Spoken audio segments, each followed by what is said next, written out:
What's up, Jesus Manifesto? Welcome back to another manifesto here. Today, just wanted to touch on a quick topic of prayer, something that's been stirring in my heart recently, past few days, and just on my contemplation of prayer, just on the recent subject. So, I want to bring up Psalm 109, verse 4, where David is talking about his adversaries, and then he says, I give myself unto prayer. For my love, they are my adversaries, but I give myself unto prayer. The actual Hebrew word there is like, there's only one word that says, I give myself unto prayer, and it's teftallah. And from other commentaries, it's said that the way David writes about prayer is literally saying, I pray, I am prayer, I pray, I am prayer. So the way we see David talking about prayer in this verse is that literally he has become prayer.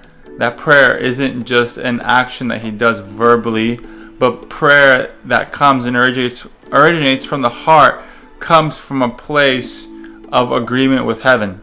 We know that prayer is fellowship with God, right? Prayer is something we usually attribute to communion with God. But think about when God's desires, God's emotions and feelings and thoughts become so one with you that you literally, your life becomes a prayer. And this is where I've been, in my own journey with Jesus, have been contemplating to what degree can we become prayer in the reality that we've come in agreement with heaven and we're saying yes to the prayers of God. But it's not just prayer, it's not just something we verbalize, it's something we become. And I think that this is the highest form of prayer that we're invited to, that prayer of the heart, of agreement, is what's changing us to become the reality of that prayer fulfilled. So let's just, for example, when you begin to feel the heart of God for evangelism, and you begin to pray, God save the harvest, God send out laborers, God heal the sick, send revival. That's changing you, that's transforming you, and you will become the fulfillment. That the goal of prayer is that you would become part of the fulfillment of that prayer. So prayer is changing you. But imagine over, let's say a decade, God's gripping you with a message or with some kind of theme, from the scriptures, and you literally become like the carrier of the heart of God for that. And you don't need to verbally pray that anymore.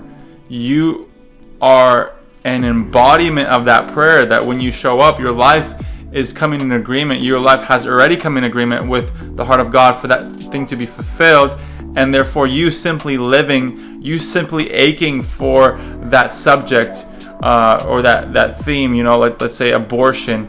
You've prayed the prayer, but now your heart beats with the same heartbeat of heaven that says, like, Lord, end abortion. That comes against that injustice and unrighteousness that's in the earth.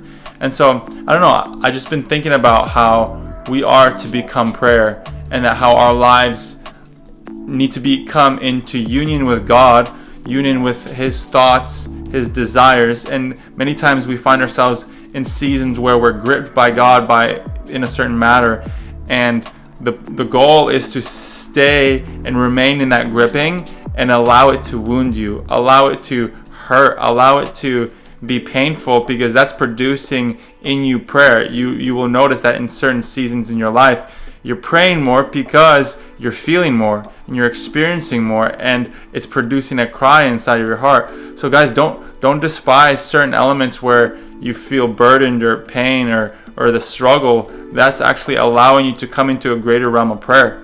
The cross brings us into greater fellowship with the Son. It brings us into greater intimacy, and so does these different emotions of God that come, and they're many times they are a cross in our lives where it's painful and it hurts, but it's producing prayer in us. So I don't know, I just wanted to encourage you guys to embrace becoming prayer. Embrace God making your life a prayer, and you simply living and breathing, carrying the heart of God. You are a cry unto heaven. Lord, do this in the earth, fulfill this in the earth. Whether it's ending abortion, whether it's sending revival, whether it's saving souls, whether it's God raise up the prophetic voices, like we are all to become prayer as we come in agreement with heaven and the heart of the Father. So yeah, bless you guys. Thanks for coming in for a quick snag, for a quick truth here. Subscribe if you're not below, and stick around for the journey. We are the Jesus Manifestos. I'll see you guys in the next vid. Peace.